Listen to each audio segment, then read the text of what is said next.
he was doing a much better job than the Midwest. Shape notes, notes in which the head of each note indicates the scale. Employing such notes for use in southern states during the middle and latter part of the 19th century. He'll explain, the speaker will explain to you the simplicity of using the shaped notes over and above the regular notes. When we began to talk about shaped notes, I searched in our books, and we found a book that belonged to Miss Nancy's mother, Josie Walker's granddad, the shaped note book. And the thing that struck me was this old song and the words. I am a getting, G-I-T-T-I-N, I am a getting ready to go. And the chorus goes, I'm a getting ready to go, hallelujah. I'm a getting ready to go in the morning.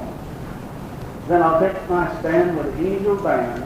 All my troubles will be over forever. I'm getting ready to go.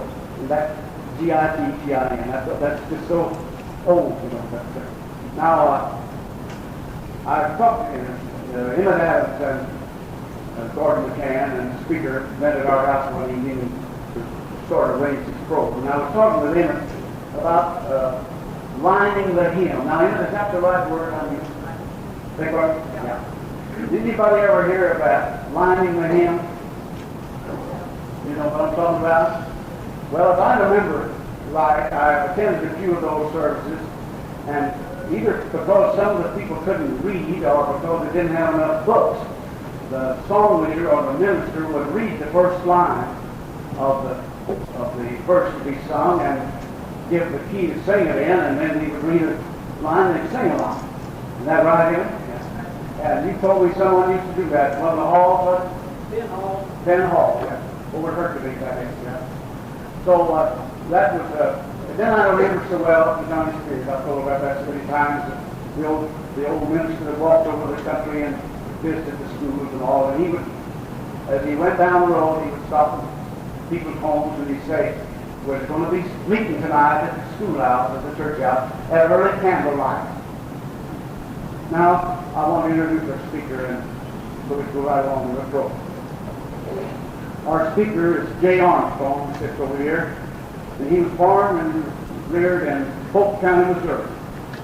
His father was a singing school teacher in that area, and while Jay here was still a preschooler, he would go with him to these singings, and he learned to read the shaped notes. He learned to read shaped notes before he learned reading, writing, and arithmetic. He's always been active in singing and music instruction. He's currently the choir director at the Glendale School Church in Springfield, Missouri. He and his wife Rose reside in Springfield and have one daughter, Jeannie, who is soon to be married. Jay is the purchasing agent for the Siemens Corporation in Springfield, Missouri. And it was just beautiful to hear him tell how he was, and I'm sure he will do some of that here, during the Depression days when there was no entertainment, people would meet at the church house, the schoolhouse, or some of their homes, and spend the evening just singing together.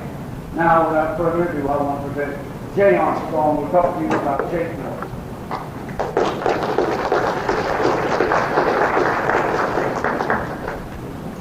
Thank you very much. I would like to say that I have been where we sang that very song that you read the lyrics from. We used to sing from this book, and the experience that I'm going to tell you about today. I appreciate very much Gordon asking me to come down and speak with you today on the subject of shaped notes. It brings back to mind some very pleasant memories of my earlier days. And I think that probably the best thing to do would be just to share a few of those experiences with you, tell you about where we sang from this book, and I remember those lyrics well because that was one of our favorites. We like to sing that song. When I was a teenager, in the years just after World War II, we lived in Bolivar. Actually, I was born and raised in Bolivar up in Polk County. And there was, from Bolivar southeast, about 8 or 9 miles, there's a community called Van, V-A-N. And we used to go there when the gas rationing was off, and you could have use of your cars a little bit after World War II. We used to go there every Thursday evening to sing from this type of book. And Van Hound was a very small community. It had the usual things that you'd find in a small community: the one store, a church house, and a schoolhouse, and a few things like that. But what was unique about it, to me anyway, was this was where I had my experience in singing the shape note or the gospel type music. Now this varies a little from other church music, and we'll look at that in a little bit. And we'll also look at the shape notes and what they mean. And I'm sure as I look out over this group of people that there are probably some of you out there who know more about shape note music than I do. But I'm going to assume for today's talk that everyone knows nothing about it, and just go right ahead. And I hope you'll bear with me, and if I tell you things that you already know, that you'll just accept that and will consider it a refresher perhaps. But in Van Hound, the way we did it there, and I can only speak for this one community because that's the only place that I attended, and I'm sure that each community had their own way of doing things. But in Van Hound, we got together on Thursday nights, and my dad and I, and sometimes my sisters, would go out. My mother wasn't much of a singer, so she didn't go with us. But we'd go out on to Van Hound on Thursday nights, and everybody would just arrive as they finished their chores. They were mostly farm community, and as they finished their chores, they would arrive there at the church house, and until the singing actually started, they would just visit and fellowship with one another and share their experiences of the day and the week. And when the piano player got there, usually it was time to get down to business and start to sing. Now, the meeting, as I say, was very informal. There was no real time that you started or no real time that you stopped. If you had something to do that made you late, no one minded if you got there late. If you had to leave early, you just left it. Mic on. Is it on? I think it is. Is it on? Is that better? Everybody here all right? Yeah.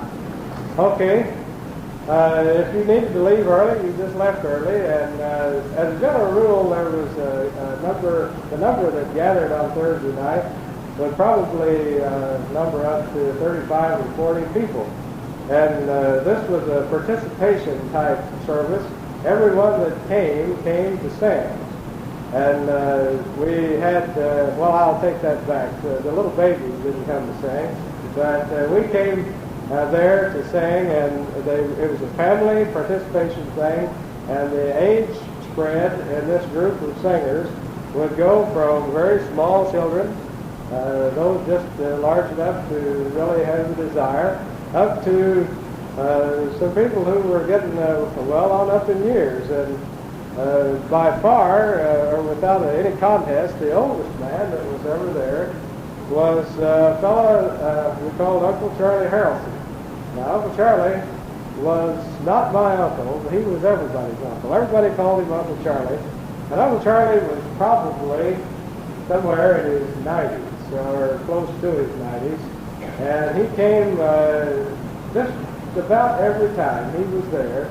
And if the weather was good, he rode his horse. And he'd ride his horse up and tie it to a tree on the outside. And if the weather was bad, why, he might be picked up by someone in a car. But Uncle Charlie would ride his horse. Uncle Charlie sang bass, and it was really something to watch him really enjoy himself in these singing. And it had been, probably, I don't know how many years since Uncle Charlie had any teeth. And I was fascinated to watch him sing bass, because as he would talk or sing, his jaw would jump in and out of joint. And when he would sing, he'd get going on one of those really moving songs, and his jaw would jump in and out in time with music. And it was fascinating to watch Uncle Charlie. And we just had a real good time there at these singings. And we did sing from the shape note music. And as a general rule, my dad would lead the singing. Now, my dad was, the fact of the matter is, if he was still alive, he'd do a lot better job up here today than I will, because he was the one in our family who really was instrumental in this type of music. And the Armstrong family up in Polk County had a reputation of being a singing family, if you will. And probably my dad was the strong one of that group, and he was a bass singer and also a good song leader.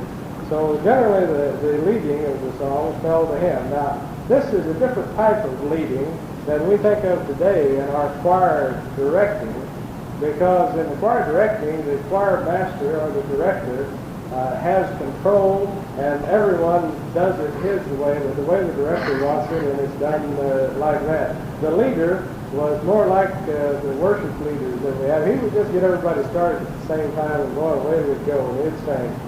Now, this is the way it went on Thursday nights at Van Town, and it was a tremendous fellowship, a tremendous amount of fun, and something that really I enjoyed.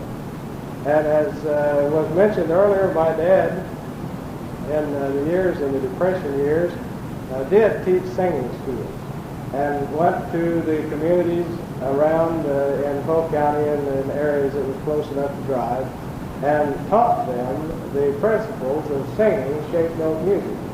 Now, you know, we think today, and I'm sure that most of you probably even get oriented in this direction. I know I have. I grew up when there wasn't television, but we get oriented into the excellence of entertainment that we have, in particular in music and the musical programs that we see on television.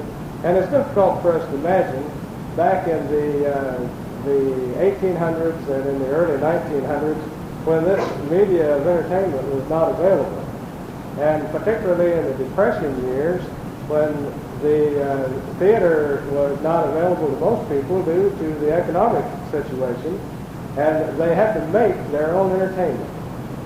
And this has probably caused a bit of a revival in this type of singing, because this was something that they could do. They could get together, they could fellowship with one another, they could sing and really have a good time. So it became very popular in Polk County, and I'm sure in other counties, and I'm sure down in this part of the country even, for one who had the knowledge to go around and share it with others so that communities could get together and sing. So Dad did this in the early Depression years when I was very small, and I can remember playing with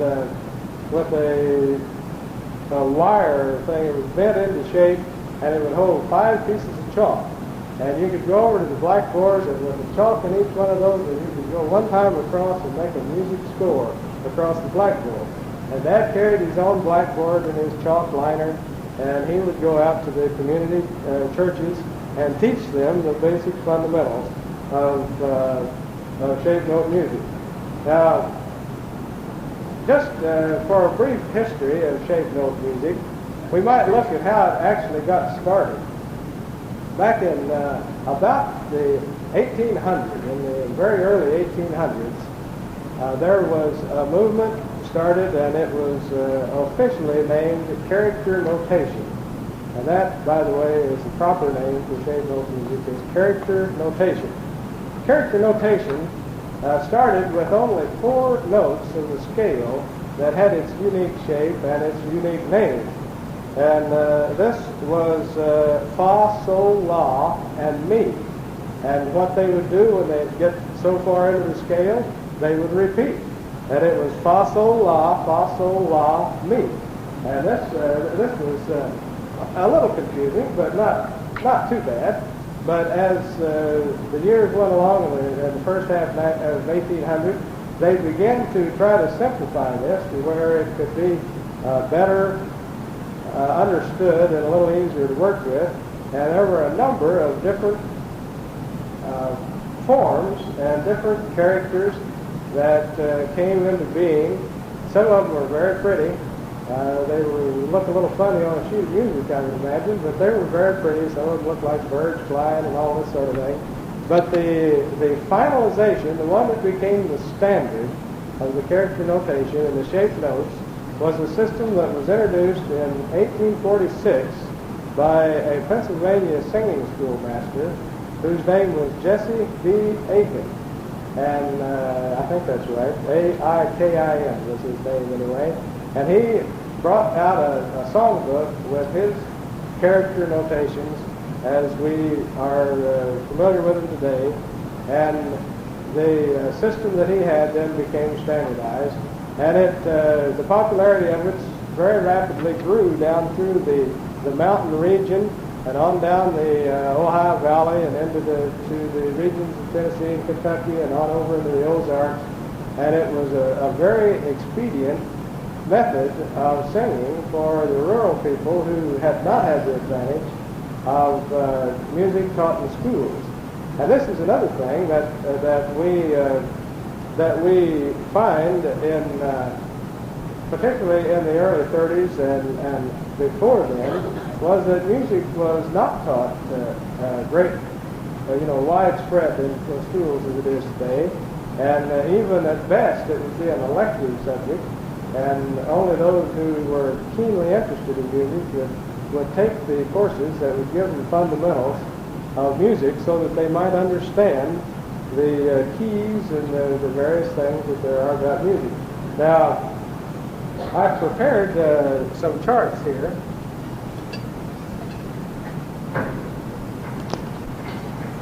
I've prepared some charts here that will give us a look at some of these character notations. Now, this group right here is the standardization that I told you that appeared in 1846 and was adopted by all of those in the shape note music publishing. And when I look at this, I have to think of the times when I heard the song, the Do Re Mi song from Sound of Music, and I'm sure that most of you have heard that. But this was reminiscent to me of the Do Re Mi Fa Sol La Ti Do. And each note, as you can see, has its own individual characteristic shape, and it has its name and its shape, and you can identify between the two of these. And when those notes appear, it doesn't take a great deal of learning to identify these unique shapes. Now, as I said, some of the other systems that they had all kinds of curlicues, and were very pretty, but this is the final form. And to give you an idea as to how this helped, or what experience we found in this, I also have prepared a chart here with the notes that today most of us are more familiar with. I've prepared two scales, as you can see here. Can everybody see this? Is this in good view? I've prepared two scales. This scale is the round note or the oval note, and it is prepared in the key of C, which is the natural key, or if you want to relate it to a piano, this would be all played on the blank keys of a piano. And those of you who've seen a piano keyboard know that you've got white keys and you've got black keys. And as you adjust the pitch of the song, or the frequency of the spectrum as you sing it, you change from one key to another. Now, also in the fundamentals of music that we learn with this type of music, we find that these are not named Do, Re, Mi, although you could call them that because that's what they are. But if you're learning this in school, you'll find that this is C, D, E, F, G, A, B, C. And that gives us a different look there than the Do, Re, Mi. And we'll see in a minute what happens to it when you add some key change. Now this scale that's on the lower half of this is with 4 sharps. And that makes us in the key of E. And we find now that the proper identification of these notes, up here it was C, E, F, G, A, B, C. Here it is E, F sharp, G sharp, A, B, C sharp, D sharp, and E again. And this gets a little complicated. And this is the problem that people were having in in singing without a proper amount of music fundamental education. Another thing that bothered them was this note right here looks exactly like this note right here. It's on the first space of the music staff. But if you remember, we said this one was C, D, E, F. We said this one was E, F sharp. So we've got a different note designated here because of the key signature. But it looks just exactly the same. You can't look at it and tell it apart unless you know what these four signs up here mean and what they do to it. So what happens then when they come up with the signature notation or the shape notes? They came up with this system. Now I have duplicated this chart with this chart, only this time we did it with shape notes. Here we've got a do, re, mi, fa, sol, la, ti, do. Now that really isn't any different than C, D, E, F, G, A, B, C. They're in the same places, the same exact location on the staff.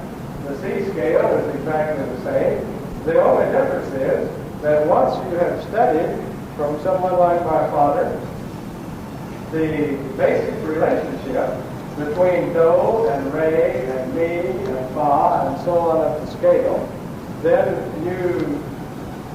you identify not with the location of the staff or the A or the B or the C or wherever it is. You identify with the triangular shaped do, the half moon shaped re, and this sort of thing, and you then go by the association between these characters that you have learned, and it doesn't make any difference where you put it. Here we're in 4 sharps, which moves you up 2 steps, and we again have E, F sharp, G sharp, A, B, C sharp, D sharp, and E again, but they don't look the same as they did up here. This note in the first space that looked exactly the same as the note in the first space up here, we see that this, immediately we can tell that this is the re note, and the first space up here is the fa note. So you don't have the same scale. The relationship between re and do stays the same here as it did there, so that it automatically sharps this note. Whether you know you're sharpening it or not, you're singing the note in the relationship that it is to its fellow note, do, re, mi, fa, sol, la, ti, do. And it doesn't make any difference whether you have this in 4 sharps or 5 flats or anywhere in between. The relationship between do and re and mi stay the same exactly in the whether it's in the whole step or a half step, or whether it's causes you to go into a sharp or a flat from your basic natural key of C. So it doesn't really make any difference. You just have this relationship of do, re, mi, fa, sol, la, ti, do, and that's all we have to worry about. Now, just so that we'll cover it for the sake of those who might wonder, the time is counted exactly the same in shape note that it is in round note. There is a very simple. I shouldn't say that either, perhaps. Time is not all that simple. But 4/4 time and 3/4 time and 6/8 and other times that the beats that we would use in round note is also the same in shape note. They use the same insignias for rests and for half notes and whole notes and so on, as you would find in either system. They're identical. The thing that it makes the difference is that with this system over this system is that you have a shortcut to help the singer find the location of the scale on the staff without having to know how to interpret the key signature, and through the rules of music then identify these notes like we would have to do on this type of staff over here. It's merely a shortcut to get you there so that you can do it in a hurry and without the formal education. Now, I was asked in this meeting that that Gordon and I had with the two gentlemen, Mr. Adams and Mr. Menke. If this is so easy, why doesn't everybody use it? And that's a fair question. That really is. But the problem that you would have if everyone used this, and why it really is that, it's exactly what I'm telling you. It's a shortcut. It is not a means by which music can be composed, arranged, or played on instruments. It is strictly a shortcut for the singer to identify the key and to locate his proper pitches so that he can sing in harmony and or melody, as the case might be, and be in key and on pitch. And if you want to go into composing or arranging or that sort of thing, playing instruments, the piano player, by the way, would have to know the fundamentals of music in order to know whether to sharp or flat those notes. But because they had to identify which note on the piano was equivalent to the note on the written page. So this is strictly a sailor shortcut, and it's not one that would replace, in all purposes, the round notes. They're still the true and tried method. But this is the system that we used. And I'd like to tell you a little about the type of song that they sang.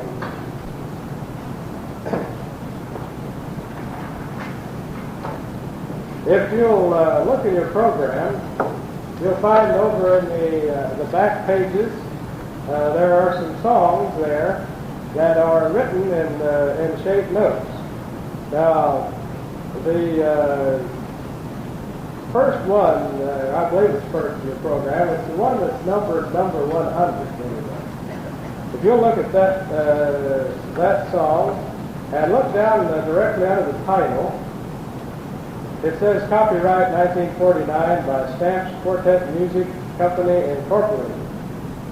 We at Van, Missouri, and perhaps those of you who have done this, sang from a series of songbooks that was published primarily by the Stamps Music Company. They were in Dallas, Texas.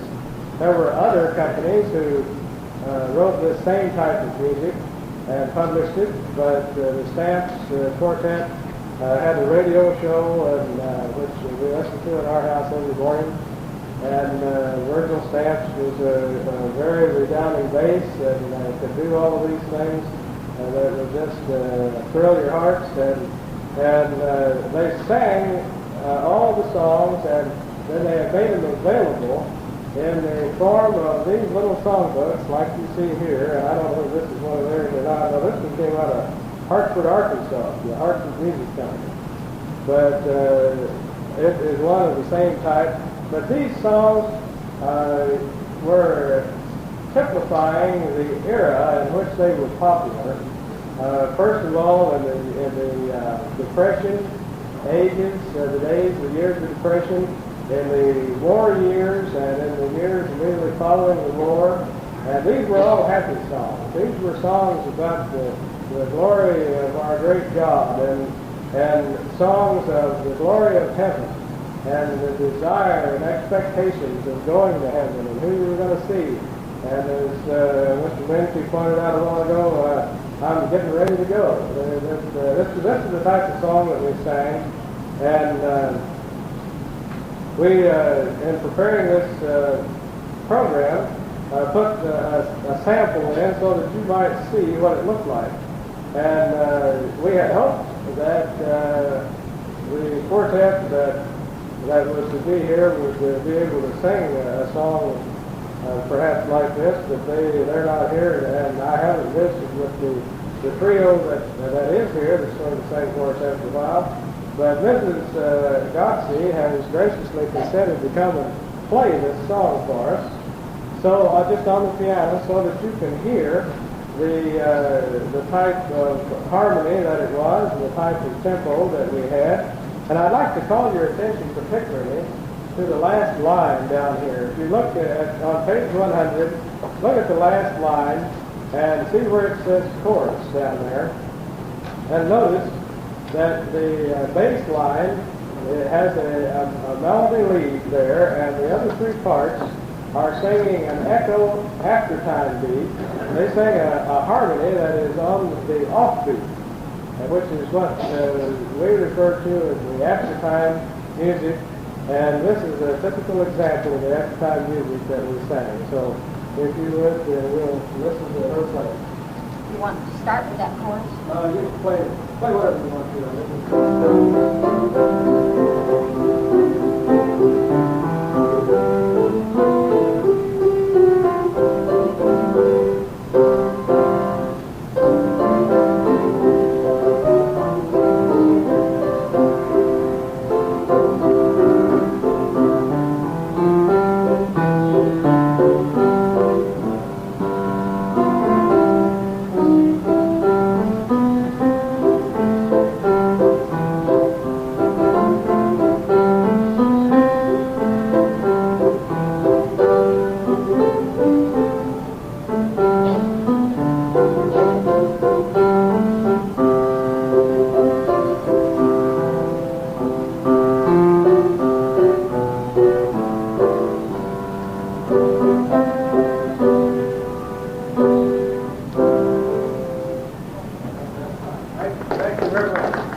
Appreciate that very much. Now, dear Russ.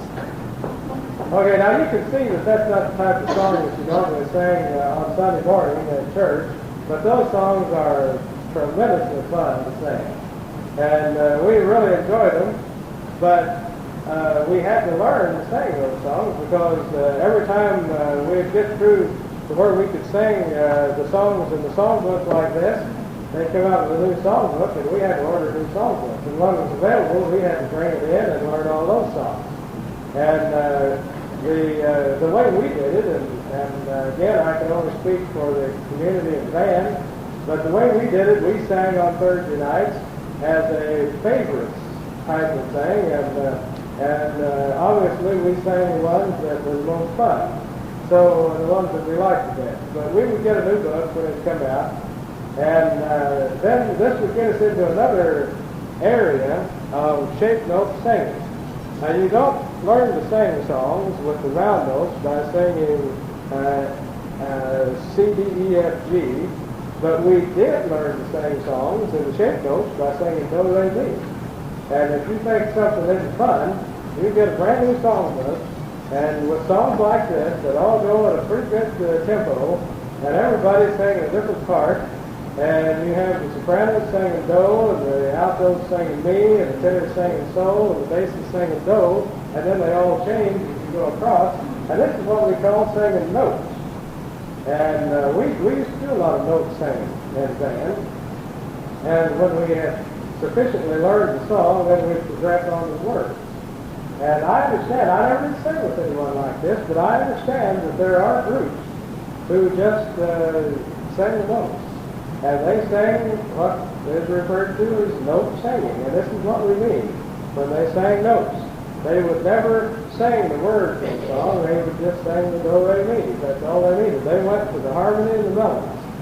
And this was something that as I say, happened in other places. We sang the notes to learn the song, then progressed on to the words.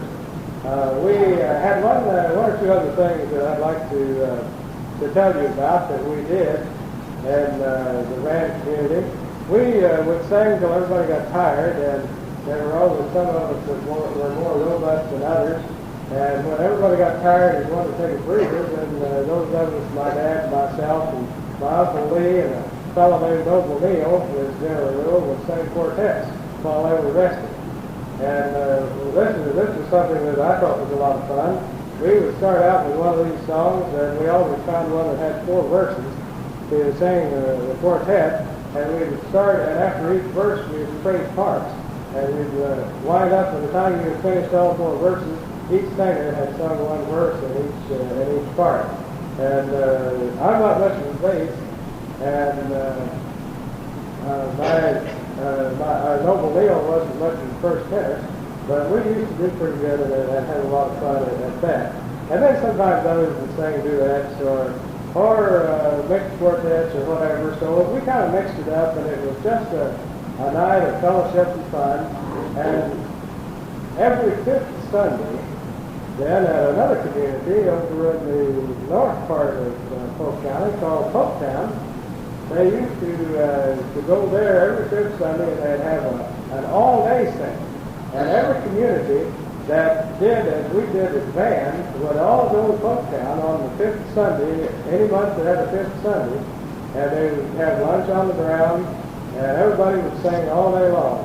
And you'd either sing together, or you would sing individually, and those quartets that we practiced would sing their quartets. And this was as close as we ever came to having a performance, per se, in this type of singing. Most of the time, it was strictly a local fellowship. It was for the edification and entertainment of those who were there. It was a participation type thing, which I hate to say television has taken away from us, because most people are far more content today to sit down and let the professionals entertain us. And we should not assume that. We should experience that thrill of the participation of performing our own type of entertainment as they did in those earlier days. Another thing that has probably led to the vanishing of this type of singing is the fact that I mentioned this very briefly earlier, but the schools now in practically every community in the grade schools have a basic music fundamental program where they teach the young people the fundamentals of music. And as they do that, they eliminate the necessity for the shortcut of the shaped notes. But they certainly could never, as far as I'm concerned, eliminate the great rewarding experience that comes with the fellowship of your friends and neighbors and the singing of the praises of God and all of His glory and the praises of heaven and the desires of those there that they would like to be there in their expectations. Thank you very much.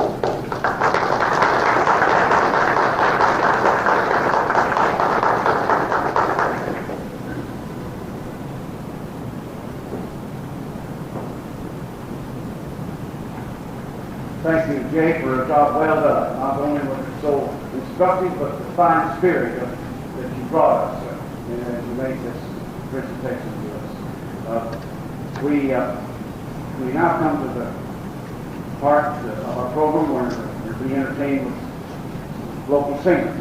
Now, I know these folks won't be offended by this, that say they're from Memphis, but now then they're not from Memphis. They're from all around Memphis, I'd say. But that's an honest mistake. And now I want to say about these people that they are a great service to our community. I know our friend here in Gideon is a busy man. He operates a grader, a local machine. But regardless of what his work may be, if it's needed for a service, particularly in funerals or something like that, they drop whatever they're doing and they travel all over this area over there to take part in the final ceremonies for some loved neighbor or someone. And that's a beautiful service. They do it without pay. And so that's a part of our community, this hill region, that still lives that we're so proud of. Okay, and it's really a great thing. Now, you all just march up here now, and I'm going to begin to introduce you. We're going to hear some singing, there's much talk from me. Now, the first in the league there is Barbara Gimley, and then Ardella Dees, and then the piano player John Glenn, and my friend, former sheriff of King County, C.H. Giddy. Now we're going to turn the program over to them to sing, and then we're going to have some group singing. All right, so.